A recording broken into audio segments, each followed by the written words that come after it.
오늘 22절서부터 30절까지 말씀을 좀 보겠습니다.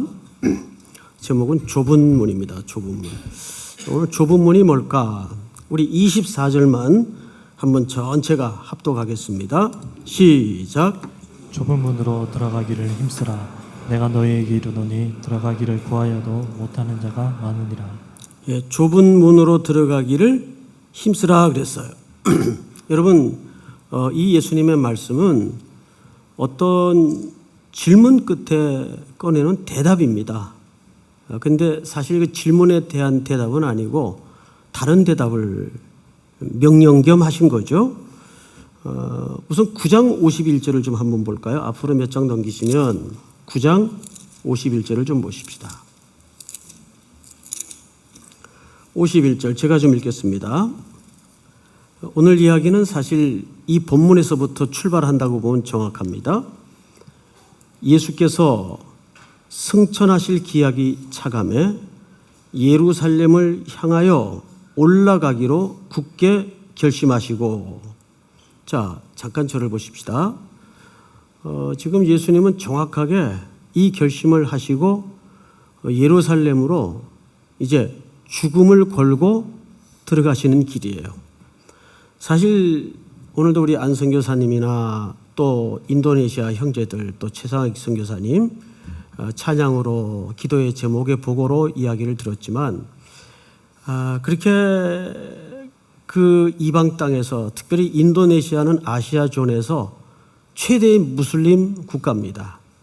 무슬림에 대한 모든 결의가 사실은 인도네시아에서 다 이루어져요. 그 정도로 무슬림 국가인데 저도 무슬림 그 인도네시아에 가서 선교사님들 집회를 하는데 새벽 우리보다 훨씬 이른 새벽입니다. 그 아주 전율스러운 그 음악이 온 동네를 왕왕 울려요. 그래서 야, 여기가 정말 이방 땅이긴 이방 땅이구나. 그런데 그런 현장에서 복음을 전하고 생을 건다는 것은 사실 죽기를 각오하고 매일 부딪히지 않으면 결단할 수 없는 생활이에요. 그러니까 우리는 그냥 평상시에 뜨문뜨문 기도 제목 받고 보고를 들으니까 또 올해도 잘 넘어가시나 보다. 근데 현장에 가보면 매일이 총알만 왔다 갔다 안 했지 전쟁입니다. 그래서 조국의 교회가 우리가 파송한 선교사님뿐만 아니라 이 죽음을 걸고 좁은 문으로 들어가기를 힘쓴 우리 그리스도 안의 형제들을 위해서 매일 기도해야 됩니다.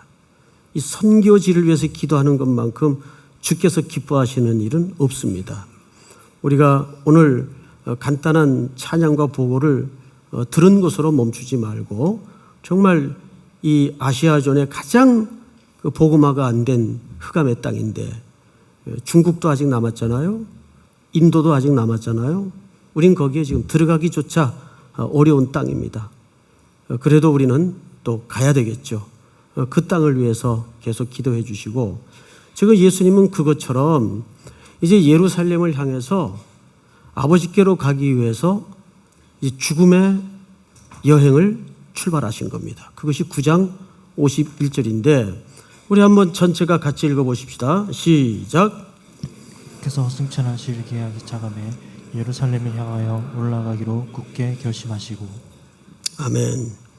예수께서 승천하실 기약이 차감해 예루살렘을 향하여 올라가기로 굳게 결심하셨다. 그러니까 이 길은 사실상 이제 죽으러 들어가시는 사지에 이끌리는 길이겠죠. 자, 그리고 이제 오늘 어떤 사람이 질문을 한 겁니다. 그 질문을 좀 보십시다. 22절 예수께서 각 마을로 다니사 가르치시며 어디로 여행한다고 되어 있어요? 예루살렘으로 여행하시더니, 여기 전이 여행이라고 되어 있지만 사실 이 여행은 그렇게 우리가 꿈꾸는 것처럼 쉼과 안식과 즐거움이 있는 그런 여행이 당연히 아니죠. 그러나 우리 인생길 자체가 바로 이 여행길에 있어요. 자, 그런데 23절 어떤 사람이 질문을 하죠. 여짜오되 주여 구원을 받는 자가 적으니까 그들에게 이르시되. 자, 이 사람이 물었던 질문은 한번 따라서 해봅시다. 주여 구원을 받는 자가 적으니까. 이제 앞을 좀 보십시다. 여러분, 이 질문이 굉장히 중요합니다. 목사님은 늘 중요하다 그러잖아요. 예, 늘 중요합니다. 사실 오늘 전체 본문의 방향을 틀어버릴 수 있는 매우 중요한 질문이 될 텐데, 우선 이 질문의 배경을 좀 설명을 드리겠습니다. 이와 같은 질문은 당시 랍비들, 특별히 유대인들에게는 매우 흔한 질문이었습니다.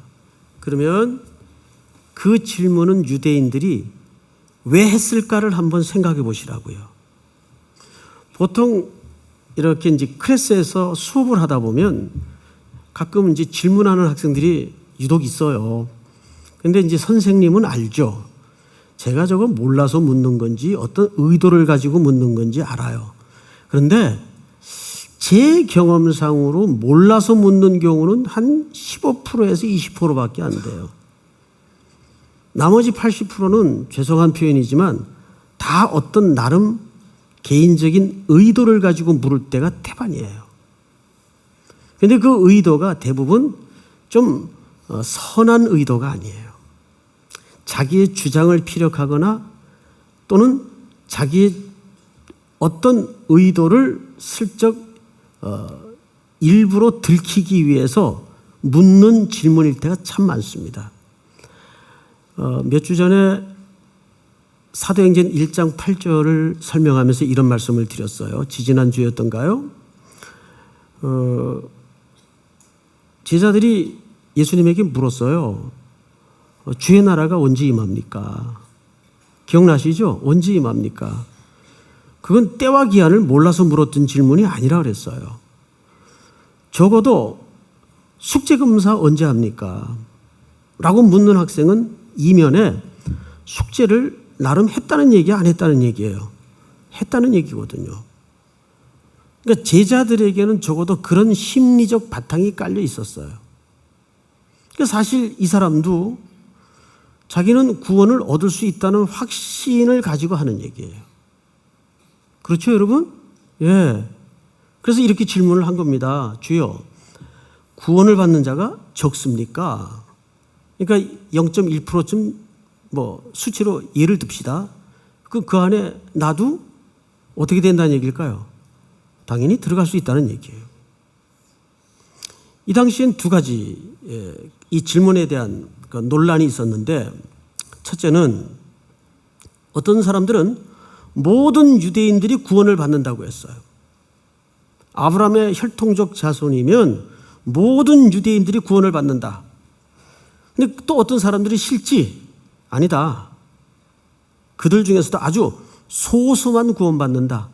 이것이 사실 유대 사회에서 랍비들 세계에서 랍비들을 중심으로 매우 흔했던 질문이에요. 그런데 그 당시 문헌을 이렇게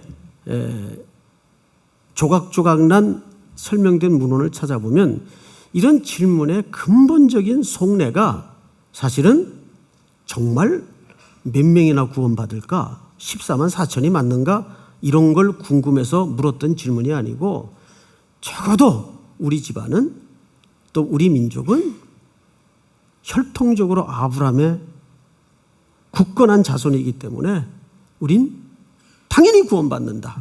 이런 생각을 했다고요. 여러분, 한국 사회에서 살아가면서 제일 요즘 적폐 하는데 적폐 개념이 뭐라고 보세요? 혈통주의입니다. 요즘 한국 사회가 아니요. 한국 사회는 그 근거도 없는 혈통주의가 굉장히 많아요. 우리가 무슨 민족이라고 보통 자청하죠? 단일민족. 정말 단일민족 같아요? 이제 그 말은 못하는 시대가 왔어요. 이젠 단일민족이라는 말은 별 의미가 없는 시대를 살고 있어요, 여러분. 우린 그 한때 그 김보성 씨가 뭘 주장했죠? 의리. 예? 그래서 뭐 그분이 광고 찍은 그걸 한마디로 광고 찍은 게 어마어마하더라고요. 막 150만 조회가 막 되고 그러더라고요. 그 이면에는 그런 그 혈족 관계, 선후배 관계, 친인척 관계. 그런데 이게 유대 사회에도 하나의 커다란 메커니즘이었어요. 구조적 뿌리였어요. 이제 네덜란드 어느 그 문화 심리학 박사가 93년도서부터 최근까지 조사를 했대요. 어떤 조사를 했는가 하면 이제 물론 스토리는 가정을 하고 각 나라 글로벌 기업 40개국에게 매니저들에게 설문을 보낸 거예요. 친구하고 차를 타고 가다가 운전하던 친구가 사람을 치웠어요. 근데 음주 운전이었어요. 옆에 동승했던 친구가 술을 안 먹었다고 증언만 해주면 아주 가벼운 형을 구류도 안 되고 받고 나올 수 있는 이제 범죄의 사고가 난 거예요. 그래서 만약에 그랬을 경우에 당신들 같으면 어떻게 하겠느냐? 이게 뭐 간단한 이제 가상 질문이에요. 그랬더니 캐나다가 96% 나는 절친이라도 그 사실을 말할 것이다. 이거 아주 의리 없는 나라죠. 캐나다가 96%. 아주 깜짝 놀랐어요. 그리고 미국, 영국, 독일이 90%. 프랑스, 일본, 싱가포르이 60%. 한국은 아직도 안 나와요. 중국, 인도네시아, 러시아가 40%. 한국은 아직도 안 나왔어요. 놀랍게도 한국은 가장 꼴찌인 40위를 했습니다. 26%. 나는 말 안 할 것이다. 그래서 아주 불명예스럽게도 대한민국이 가장 의리 있는 나라로 꼽혔답니다. 그런데 우리나라보다 못지않게 더한 나라가 유대인들입니다. 유대인들은 이 민족적 그 동질성 또 민족적 뿌리 이것은 토라로부터 시작하는 개념이기 때문에 대단해요. 그래서 이들은 자기들이 구원을 얻지 못할 거라고는 스토리로도 상상을 못해요. 소설로도 그런 소설은 나올 수가 없어요. 자, 그런데 오늘 본문을 다시 돌아가 보시면 이렇게 되어 있습니다. 예수님이 무슨 대답을 하시는가? 이제 오늘 사실상 본론 겸 주제가 될 텐데 24절 다 같이 한번 읽을까요? 시작. 좁은 문으로 들어가기를 힘쓰라. 내가 너희에게 이르노니 들어가기를 구하여도 못하는 자가 많으니라. 여러분 이 본문을 잘 보시면 우리말 성경에는 어디가 강조점인지 잘 눈에 띄질 않아요. 근데 어디가 강조점일 것 같습니까?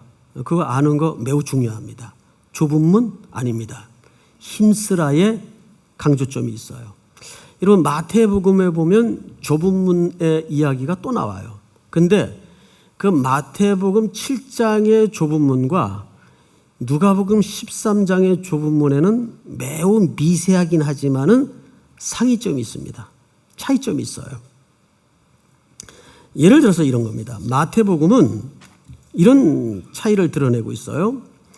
7장에서는 좁은 문과 넓은 문을 대비시켜요. 그리고 생명과 멸망을 대비시킵니다.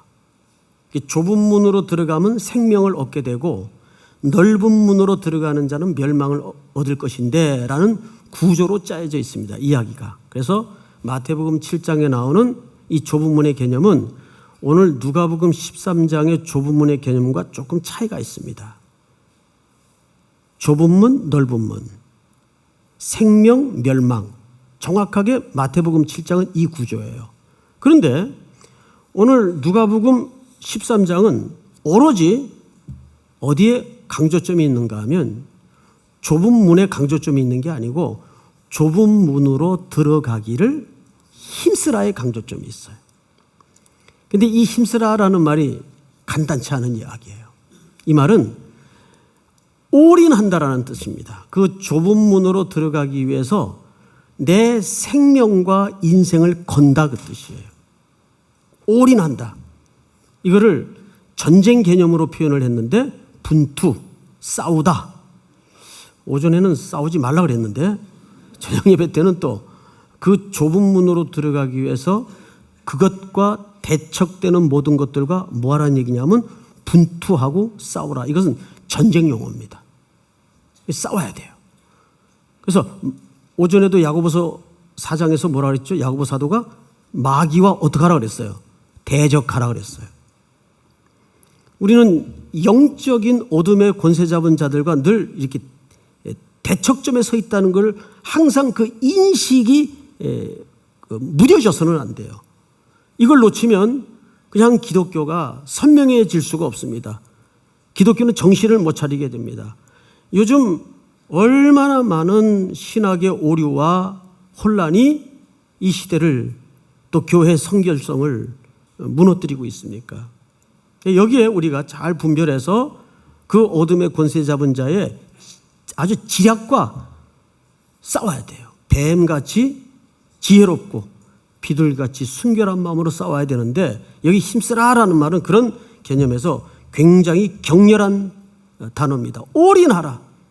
여러분 정말 예수 믿고 사는 이 길에 대해서 예수님이 지금 길 위에 있잖아요. 그죠? 그 주님이 따르는 길을 우리가 따르면서 정말 주님처럼 자기 목숨 걸고 올인하고 있는가. 거기서부터 우리는 우리 삶의 태도를 점검해 봐야 됩니다. 올인하고 있는가. 올인한다는 말에 부끄러움이 없어야 돼요. 그러니까 항상 자주 쓰는 표현이 전부 아니면 전무예요. 주님을 사랑하는 방식은 그거 외에는 더한 설명이 필요 없어요. 한번 그런 차원에서 죄송하지만 묻습니다. 올인하고 있습니까? 올인하고 계세요? 쉬운 대답이 아니에요. 그 올인하는 방법은 새벽 기도부터 나오는 거예요. 새벽 기도부터. 아니, 새벽 얘기만 하면 왜 웃어요? 응? 하도 얘기해서, 부족해요. 더 얘기할 거예요. 하나님 앞에 첫 시간을 깨우지 않는 삶은 있을 수가 없어요. 여러분, 예수님의 그 표현과 태도를 보시면요. 참 온유한 분이긴 하셨는데, 한 번도 말랑말랑하게 말씀하신 적이 없어요. 제가 좋아하는 사탕이 말랑카유인데 오늘 선물에 들어있더라고요. 그래서 그것만 빼먹었는데 전도 약봉지에 들어있더라고요. 말랑카유. 근데 주님은 물렁물렁하게 무언가를 제시하거나 말씀하신 적이 단 한 번도 없어요. 매우 이 길에 대해서는 단호하셨습니다. 나를 따르는 자는 심지어 모든 가족도 버리고 아주 극단적인 표현을 쓰셨어요. 자, 그런데 여기 또 하나. 그러면 이제 알았어. 힘쓰라는 거 하여간 올인하라는 얘기 아니냐? 오케이. 그러면 좁은 문이라는 건 무슨 뜻일까? 이제 거의 다 왔어요. 좁은 문. 무슨 뜻일 것 같아요? 우리 사진 하나 볼까요? 저기 문입니다, 여러분. 저기 용인에 있는 신학대학원 정문에 세워진 좁은 문 조각입니다. 누군지 저기 들어가가지고 저렇게 아마 신학생이겠죠. 이게 신학대학 정문이니까. 나는 저 문을 보면서 참 혼자 많이 웃었던 게 문은 좁은데 옆으로 들어가는 길이 너무 넓어. 다 터져 있어. 다른 사진 하나 볼까요?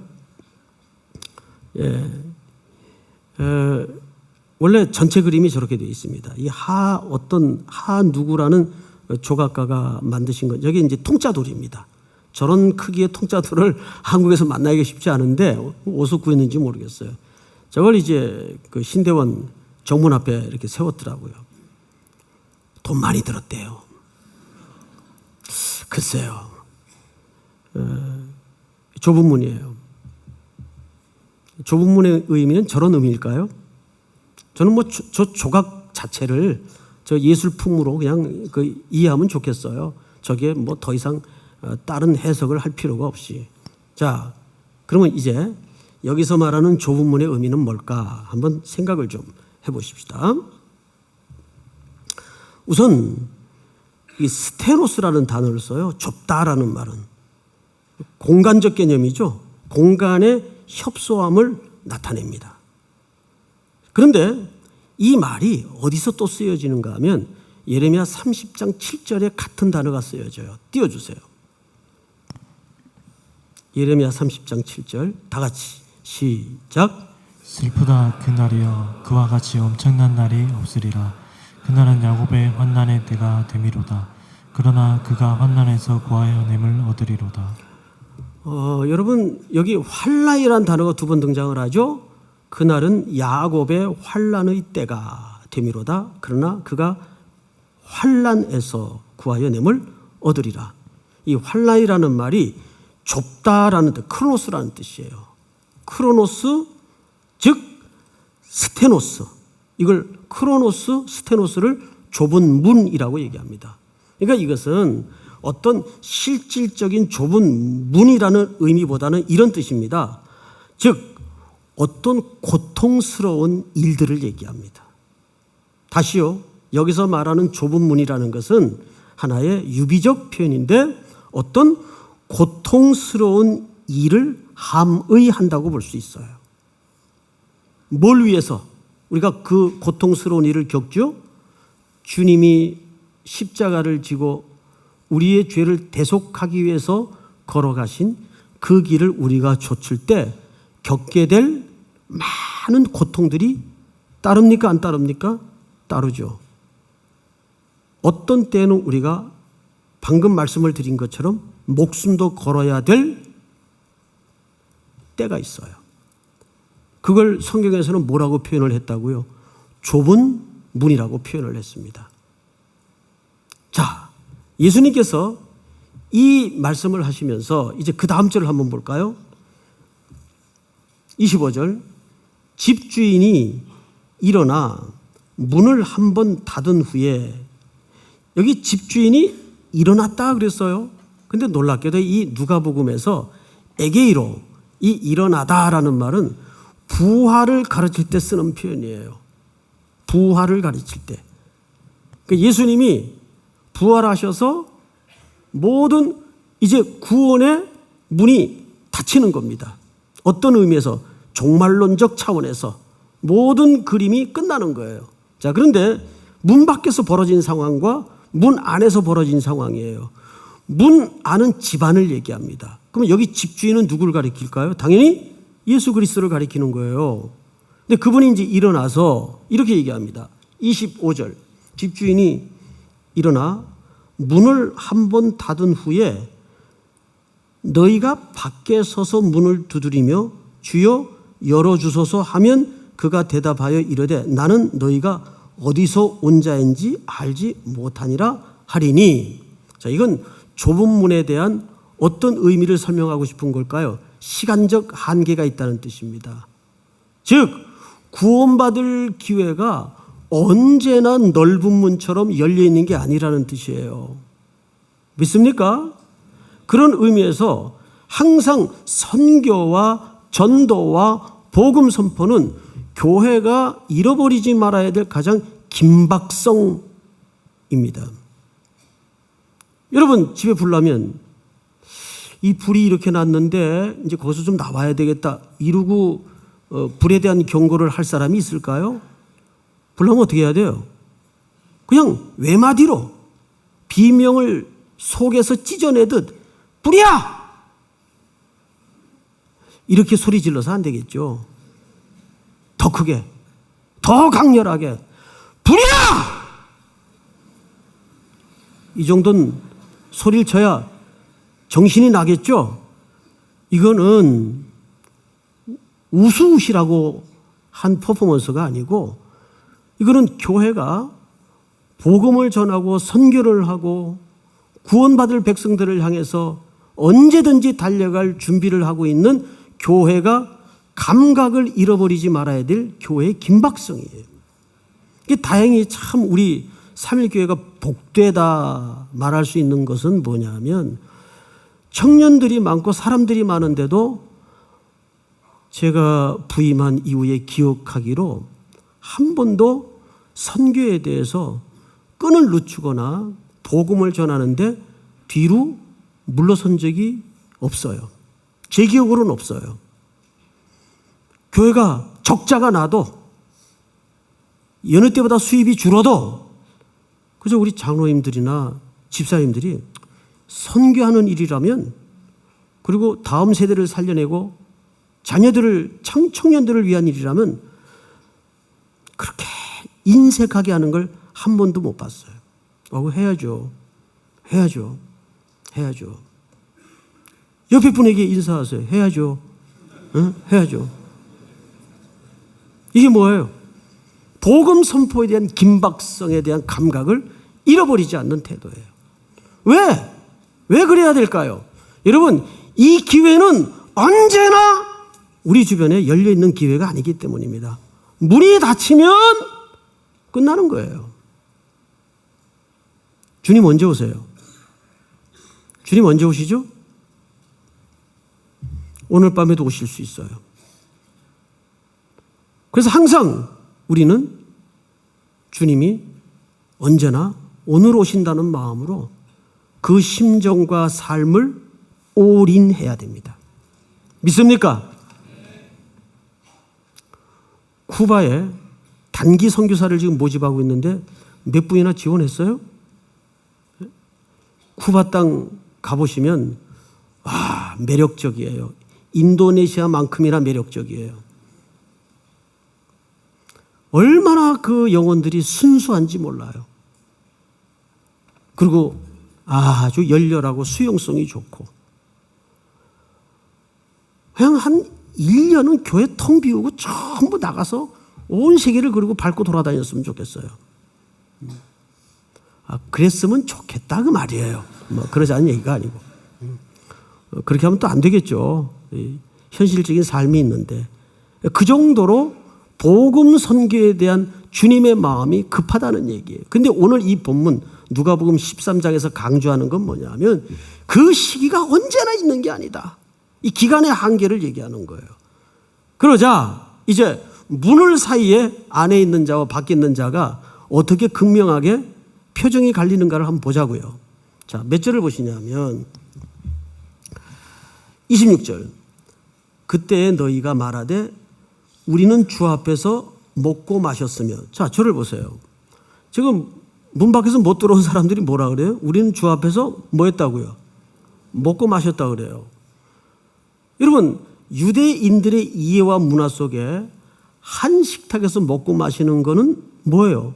한 공동체란 뜻 아니에요. 근데 밖에서 지금 못 들어온 사람들이 그걸 주장해요. 우리는 주님하고 한 식탁에서 먹기도 했고 마시기도 했는데. 또 두 번째 이런 얘기를 합니다. 주는 또한 우리를 길거리에서 이 사람들이 주님께로부터 말씀을 가르침을 받은 자네요. 그렇죠? 자, 그런데 예수님이 이 사람들을 향해서 이렇게 지칭합니다. 26절 초반에 보면 그때에 너희가 그래요. 너희는 누굴 가리켜요? 문 밖에 있는 유대인들을 가리켜요. 맞죠?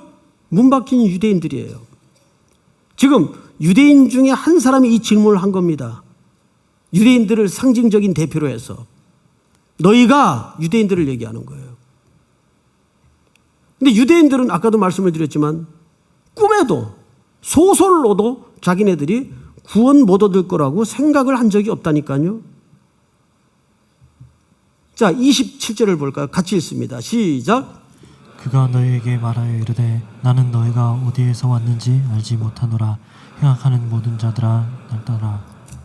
야, 여기 참 무서운 얘기가 이제 등장을 하는데 주님은 그렇게 호소하는 문 밖의 사람들을 향해서 정말 무서운 얘기를 하세요. 나 너 모른다. 나 너 모른다. 무슨 얘기일 것 같아요? 너는 말씀을 듣기도 하고 이적도 행했겠지만 또 그 말씀을 가지고 누구인가 가르치기도 했겠지만 나랑 그 삶을 공유하거나 나를 따른 적이 없다 그 얘기예요. 그 말씀은 어디까지나 지식에 머물러 있었어요. 이것이 이스라엘 백성들 당시 랍비 세계에서 바리새인들이 가졌던 신앙의 가장 문제점이었어요. 생생히 살아있는 그리스도의 복음이 그들의 심장을 찌르고 폐부를 뚫고 들어가서 정말 애통하는 마음으로 제가 죄인입니다. 이제 내 모든 걸 주님 앞에 내려놓고 주님을 쫓겠습니다. 내 생명 주님께 바치겠습니다. 이런 올인에 대한 선한 반응이 없었다 그 얘기예요. 쉽게 얘기하면. 난 너희들 모른다. 이거는 오늘 우리에게도 굉장히 심각한 도전이 될 수가 있어요. 큰 신앙생활 해놓고 훗날 주님이 나 너 모른다. 어떡할 거예요? 그래서 우리는 항상 어디에 집중해야 되냐면 주님 나를 위해 피 흘려주신 그 십자가의 공로로 제가 오늘 여기 서 있습니다. 이 고백만큼 인류가 회복해야 될 최고의 지혜가 없어요. 믿습니까? 네? 진짜 삶이 뭐예요? 십자가를 통과하지 않는 지식은 가짜예요. 십자가를 통과하지 않는 삶은 가짜예요. 주님은 그걸 지금 얘기하고 싶은 거예요. 우린 종교인으로서 얼마든지 흉내도 내고 무늬만 크리스찬으로 살 수가 얼마든지 가능해요. 얼마든지 가능해요. 그러나 비록 부족하고 연약함 투성이요 늘 실수하지만 오늘도 주께서 십자가에 죽으시는 그 의미와 나를 위해 피 흘려 죽으셨다는 그 사실 앞에 내가 종으로 내 온 인생을 주님 앞에 헌신을 다해 붙잡고 드리기를 원할 때 주님은 그 자를 안다 말씀하시는 겁니다. 믿습니까? 자, 이어서 보십시다. 이런 얘기를 합니다. 주님이 나를 떠나가라 하리라. 28절 너희가 아브라함과 이삭과 야곱과 모든 선지자는 하나님 나라에 있고 오직 너희는 밖에 쫓겨난 것을 볼 때에 거기서 슬피 울며 이를 갈리라. 자, 분명히 이들이 볼 게 뭐죠? 놀랍게도 아브라함을 보고 이삭을 보고 야곱과 모든 선지자들이 어디에 있는 걸 본답니까? 하나님 나라에 있는 걸 본대요. 근데 정작 그걸 보는 이 사람들은 쫓겨나 슬피 울며 이를 갈미 있다는 얘기예요. 그러니까 그 아브라함과 이삭과 야곱이 이들과 혈연적으로는 관계가 있을지라도 구원의 문제로는 관계가 있다는 얘기입니까? 없다는 얘기입니까? 관계가 없다는 얘기예요. 그들의 혈통이라고 해서 너희가 구원받는 거 아니다 그 말이에요. 여러분 근데 원래 누가복음이라는 이 주제가 사실은 그 대상이 누굽니까? 이방을 향하는 복음이에요.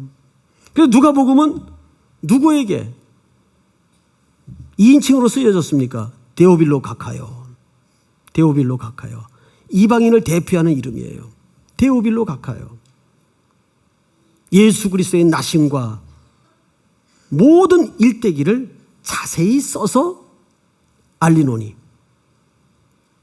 그러니까 이 복음이 지금 서서히 누가의 하나님 나라의 통전적 시각을 통해서 어디로 넘어가고 있다는 걸 암시하고 있는 거예요. 이방 땅으로 넘어가고 있다는 걸 암시하고 있는 거예요. 복음은 그렇게 자꾸 넘어가야 돼요. 일본으로 넘어가고 인도네시아로 넘어가고 미얀마로 넘어가고 자꾸 복음은 이 생명에 흘러서 넘어가야 돼요.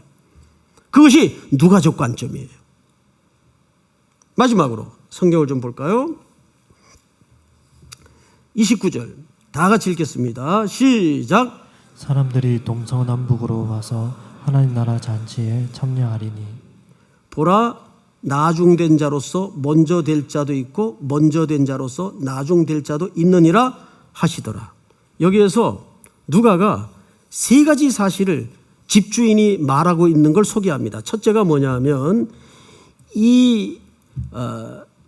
이들이 첫째 성경을 잘 보세요. 28절 너희가 아브라함과 이삭과 야곱과 모든 선지자는 하나님 나라에 있고 오직 너희는 밖에 쫓겨난 것을 볼 때 거기서 이들이 슬피 울며 이를 가는 모습을 집주인이 소개하고 있어요. 두 번째 소개가 뭐죠? 29절. 사람들이 동서남북으로부터 와서 하나님의 나라 잔치에 앉을 것을, 이게 진짜 최종적 잔치상이에요. 잔치에 이방 민족을 앉힌다 그 말이에요. 방금 말씀드린 것처럼 이 복음이 온 땅에 시대를 넘어 역사를 넘어 지역을 넘어 확대될 하나님의 나라의 그림을 누가는 보여주는 거죠. 마지막 세 번째는 뭘 얘기합니까? 먼저 된 자가 나중되고 나중된 자가 먼저 되리라. 이것은 유대인을 향한 준엄한 고발이에요. 이런 의미에서 우리는 이 땅에 복음이 들어온 지 벌써 120년이 훨씬 넘었어요. 지금 선교의 이 흐름, 성령께서 복음이 들어가지 않는 땅에 어떤 역사를 이루어 가는가를 우리가 선교를 다니면서 유심히 살펴야 돼요. 근데 달라요. 굉장히 달라요. 전혀 복음을 받아들이지 않던 정글의 나라들이 또 아프리카, 특별히 지금 아프리카의 부흥이 말로 다 할 수가 없어요.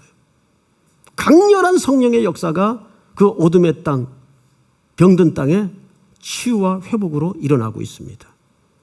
이 흐름을 우린 타야 돼요. 주님이 파도를 일으킬 때 우리는 이 성령의 바람과 특별히 선교의 사명에 대해서 이 파도를 타야 됩니다. 믿습니까? 왜? 기회는 언제나 우리 앞에 놓여져 있는 넓은 문이 아니니까. 오늘 이 말씀 붙들고 주님 오시는 그날까지, 땅끝까지, 세상 끝날까지 우리 교회 모든 개개인에게 부여된 사명 앞에 흔들리지 말고 온 생애를 올인하는 저와 우리 삼일교회 모든 성도들이 될 수 있기를 축복합니다. 우리 다 일어나십시다. 사명 우리 찬양하십시다. 주님이 홀로 가신 그 길 나도 따라가오.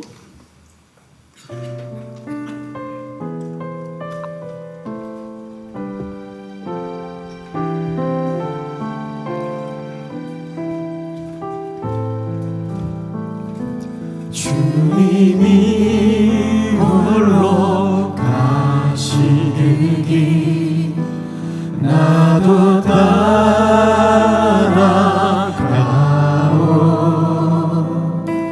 모든 물과 비를 흘리신 그 길을 나도 가오. 괜찮소. 산도 나는 괜찮소. 바다 끝이라도 나는 괜찮소. 죽어가는 저들을 위해 나를 버리기 바라오.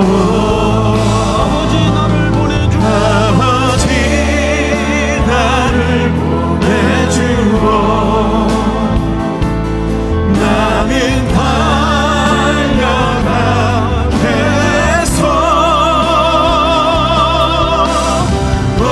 목숨도 아끼지 않겠소. 나를 보내주오.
기도를 한번 기도합시다.